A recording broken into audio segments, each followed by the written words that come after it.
Paperback Writer. Va ora in onda Alta Tiratura con Alessandro Gnocchi.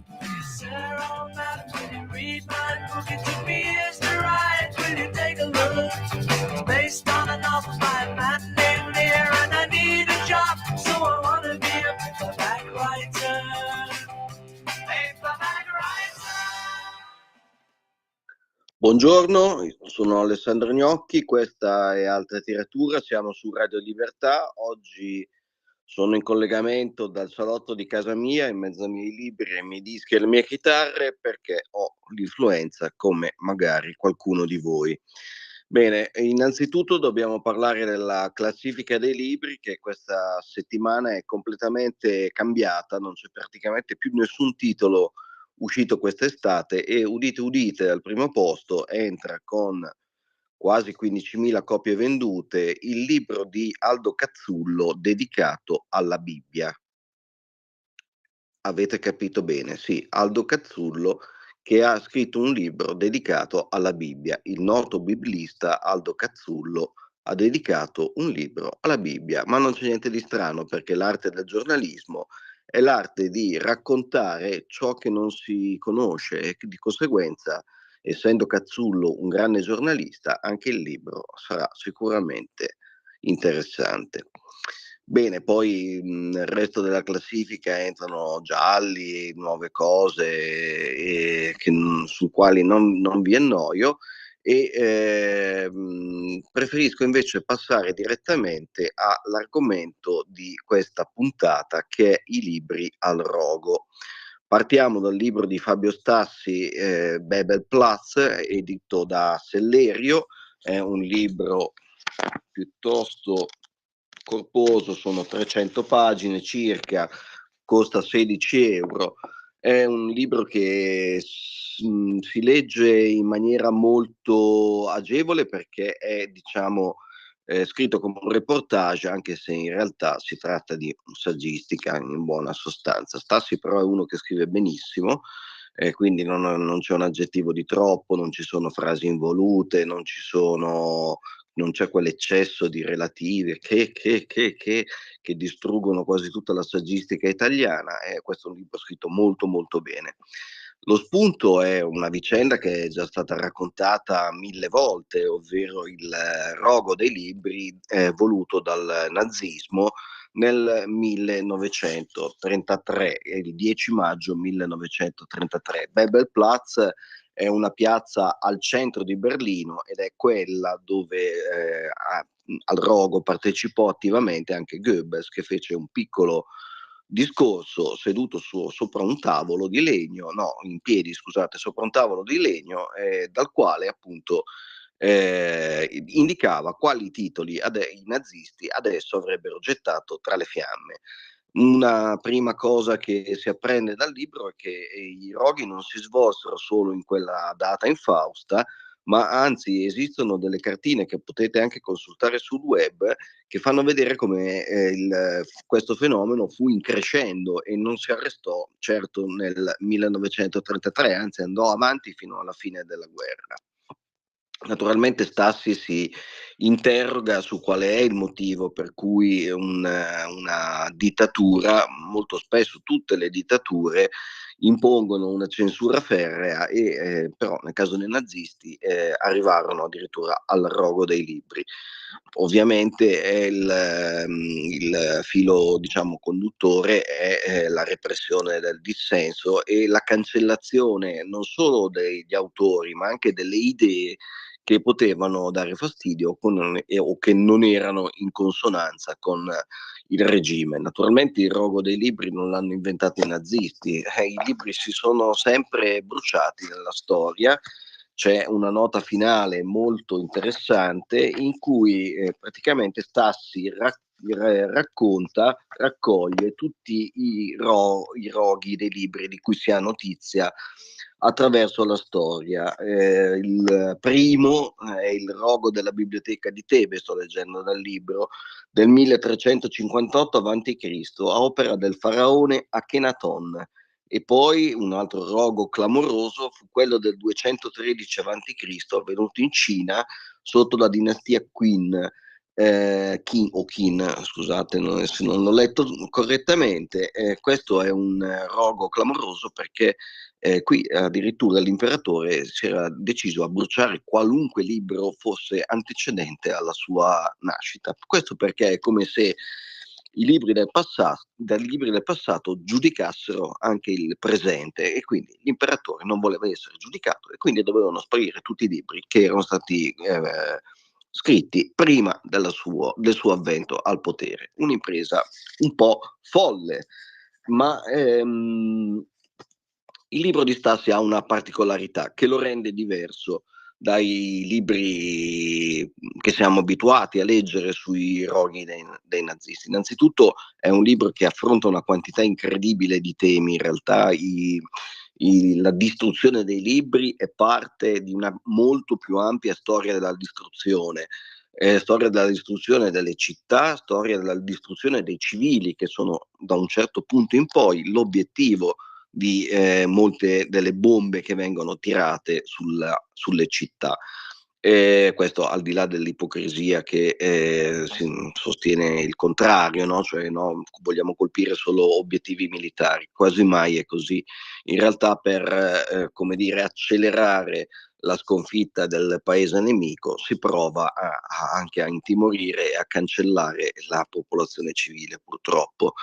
E nel toccare questo tema che è scivoloso, Stassi diciamo che prende il toro per le corna e non ha paura di citare in questa storia della distruzione anche la distruzione operata dagli alleati su certe città della Germania.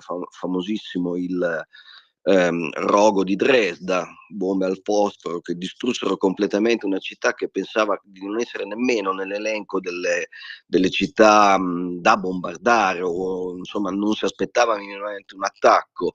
È un rogo dove morirono centinaia di migliaia di persone decine di migliaia di persone, ed è raccontato anche in un famoso romanzo, Mattatoio numero 5, di Kurt Vonnegut, uno scrittore quindi americano di origine tedesca, che era a Dresda in quanto prigioniero di guerra. C'era arrivato con l'esercito americano, era stato fatto prigioniero, trasportato a Dresda, e a Dresda si era salvato per miracolo da questo incredibile bombardamento. Un bombardamento che fu così atroce che diciamo gli aerei che avevano sganciato le bombe riuscivano a intravedere il rogo di Dresda anche quando stavano sopra alla Manica, e i chilometri sono decisamente tanti. Anche Colonia, anche Amburgo fecero questa fine, e poi soprattutto fecero questa fine, cioè distruzione totale, Hiroshima e Nagasaki, le due città del Giappone che furono colpite con le bombe atomiche.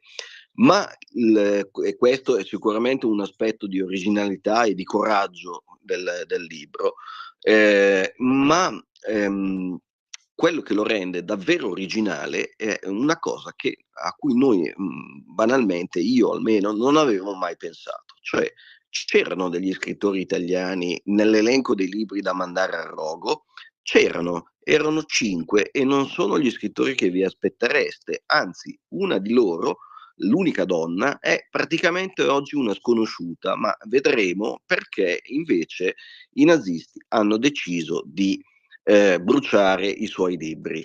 Prima di entrare nel merito vi dico i 5 nomi.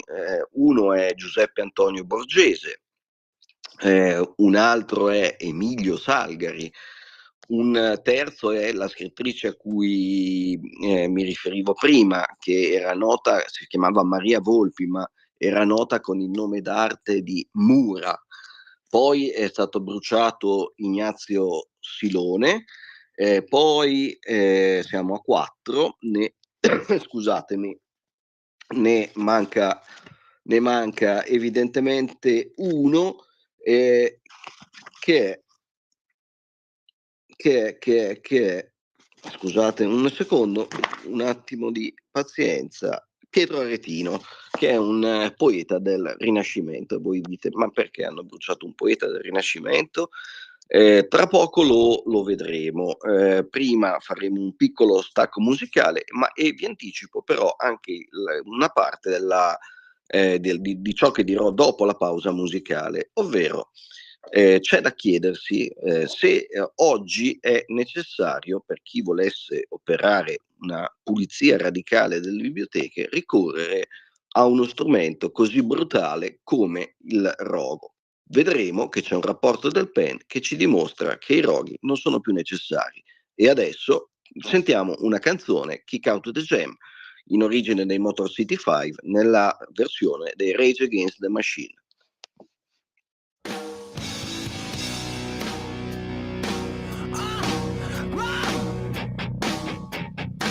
We gotta kick 'em out.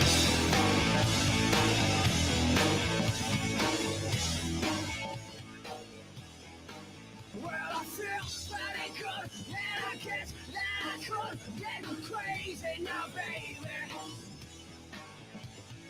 We all got this too when the dressing room got hazy. I know how you want it when I'm trying to tight. The girl can't stand it when you do it right. When you're up on the stair, let me kick out the chairs. Kick out the chairs. I gotta kick 'em out.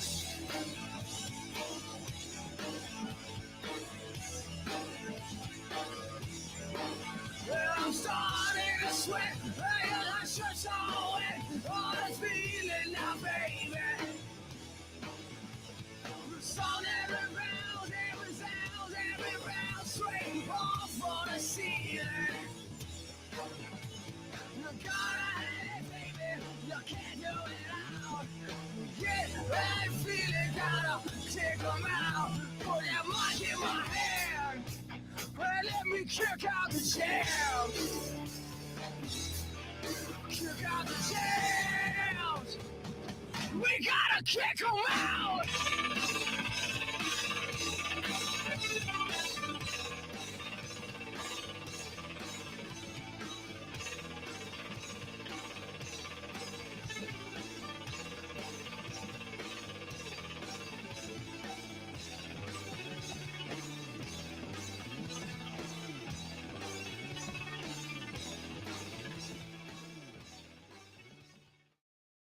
Bene, abbiamo ascoltato Kick Out the Jam nella versione dei Rage Against the Machine. Adesso ricominciamo a parlare dei libri al rogo. Abbiamo accennato al libro di Fabio Stassi, Bebel Plus, che di sicuro vi consiglio.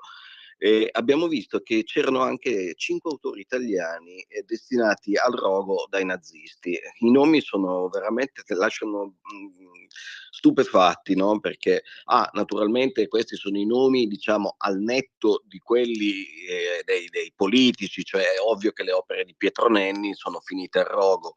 Noi stiamo parlando della letteratura, non dei libri di politici, perché lì è chiaro, Gramsci va al rogo e così via. No, noi stiamo parlando appunto di tutto il resto, cioè dei libri che appartengono alla narrativa sostanzialmente.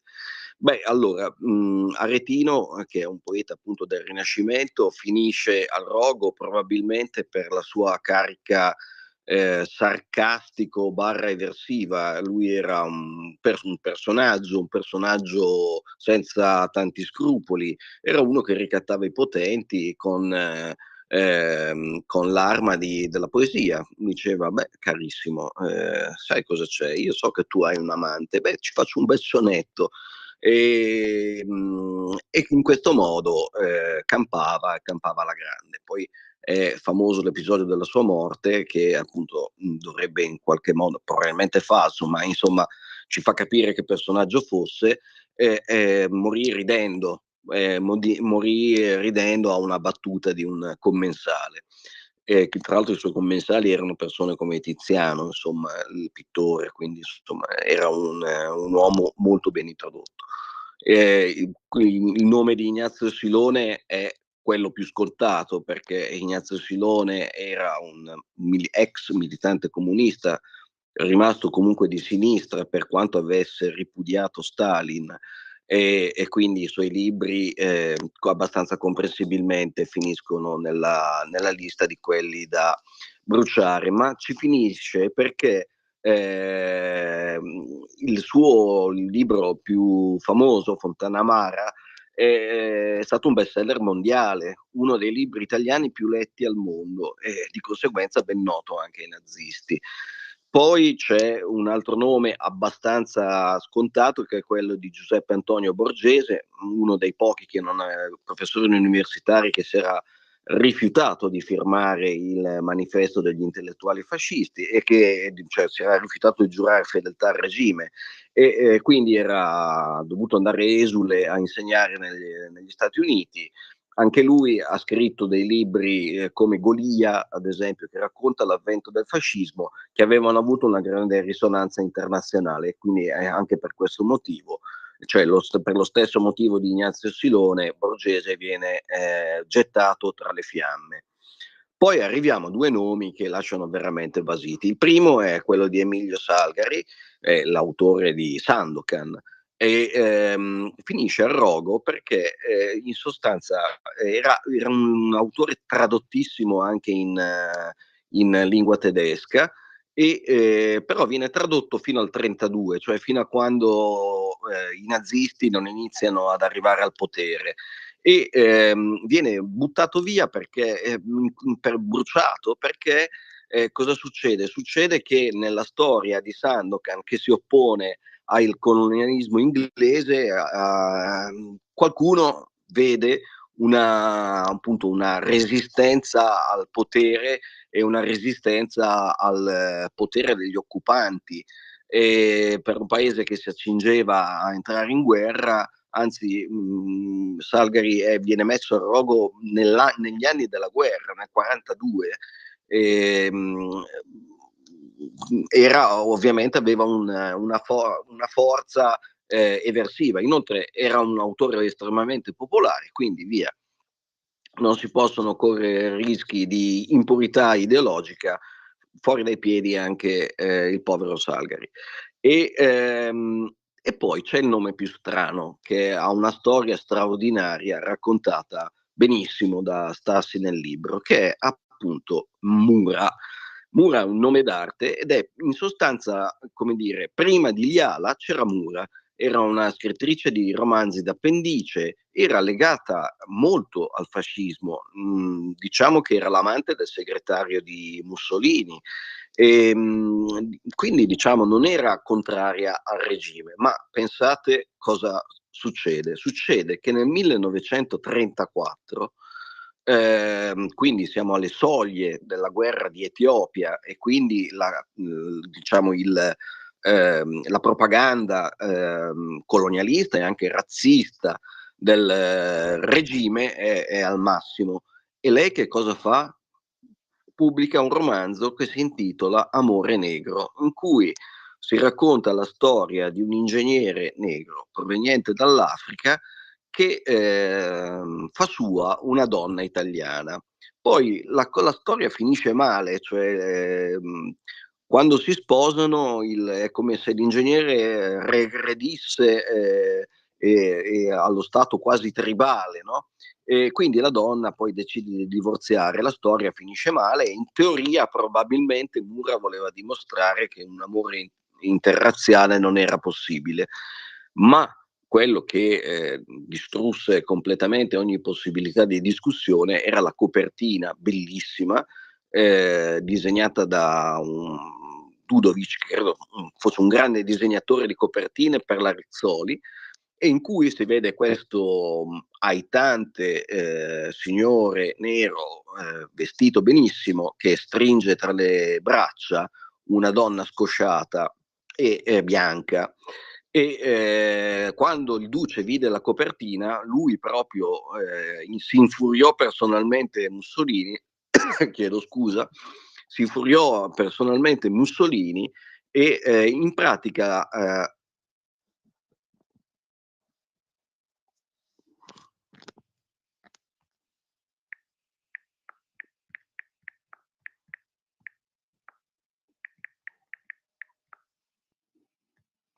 E in pratica cosa succede? Succede che appunto la censura in pratica libraria nasce con diciamo il controllo dello Stato sulla editoria libraria, diventa più forte proprio a causa di questo libro e di questa vicenda incredibile. Quindi Mura finisce alle fiamme. Naturalmente questo caso di censura arrivò subito alle orecchie dei nazisti, che fecero di tutto per far sparire quindi anche le opere di questa scrittrice apparentemente innocua. Tra l'altro aveva degli altri elementi di originalità e di stranezza. Per esempio c'è un romanzo, anche quello tradotto in tedesco, in cui si raccontava una storia d'amore lesbico, tra lesbiche, e che non era una cosa così comune, cioè, certo non c'entrava niente l'LGBTQ, eccetera. A questo punto passiamo a un altro, sviluppiamo un attimo questo tema. Abbiamo detto che che il nazismo mandò al rogo 10.000 titoli, 10.000 libri, ma oggi che senso avrebbe fare un rogo di libri? Solo in paesi arretrati si potrebbe pensare di ricorrere a uno strumento così rozzo. In realtà c'è un incredibile report del dossier del PEN Club. Il PEN Club è un'associazione mondiale fatta dagli scrittori per garantire la libertà di espressione. Bene, questo dossier mostra come negli Stati Uniti ci sia un aumento incredibile della censura dei libri che diciamo possono essere letti, anzi non possono essere letti a scuola. Ci sono 3 stati che si distinguono e che hanno una legislazione fatta apposta per far sparire i libri dalle biblioteche scolastiche, sono l'Iowa, il Wisconsin e la Florida. Tra i libri messi al bando ci sono delle cose inimmaginabili. C'è 1984 di George Orwell, uno dei libri più educativi in assoluto. C'è tutto Stephen King, perché fa paura. Poi c'è Margaret Atwood, ci sono i classici, c'è qualsiasi cosa. John Grisham, voglio dire, un autore di legal thriller completamente privi di ogni peso politico. Scusate. E quindi c'è c'è tutto il contrario di tutto. Questo perché, come spiega bene il rapporto del PEN, da un lato ci sono i sostenitori del politicamente corretto che vogliono censurare i libri che contengono delle parole che riconducono alla discriminazione razziale, alla discriminazione sessuale, che criticano il multiculturalismo e così via. Ma dall'altra parte c'è anche l'esercito dei perbenisti, che peraltro è sempre esistito, che vuole censurare un altro tipo di libro, che è il libro appunto che invece porta avanti, non so, le teorie del gender o il multiculturalismo. Di conseguenza praticamente viene censurato tutto e il contrario di tutto, motivo per cui gli unici che sono poi effettivamente vittime di questo processo completamente sbagliato sono gli studenti stessi, a cui viene sottratto non solo il libro politico da meditare, ma perfino l'intrattenimento spiccio. E pensate che Stephen King, voglio dire, oggi è un autore su posizioni di sinistra sfumata, ma è sempre stato un conservatore. Nel resto negli anni, per molti decenni si è dichiarato tale. Oggi non più, ma insomma un autore come Stephen King, che quindi non ha una connotazione politica così forte, eppure fa paura anche quello, perché c'è l'irrazionale, perché c'è il mistero e così via. di questo, a questo punto probabilmente tra qualche anno gli studenti americani potranno al massimo leggere, forse, ma neanche, le storie di Topolino e di Paperino, ma neanche, perché anche di Walt Disney, come sappiamo, si dice che sia politicamente un po'... Vabbè, insomma, chiudo qua. Come avete capito, la censura nei paesi evoluti è bene in azione, e non c'è alcun bisogno, purtroppo, per noi non c'è più bisogno di, cioè purtroppo, voglio dire, i libri a rogo sono stato l'antecedente di un tipo di censura più raffinato, che non utilizza più quei metodi volgari e brutali. Vi saluto e vi do appuntamento alla prossima settimana con Alta Tiratura. Ciao.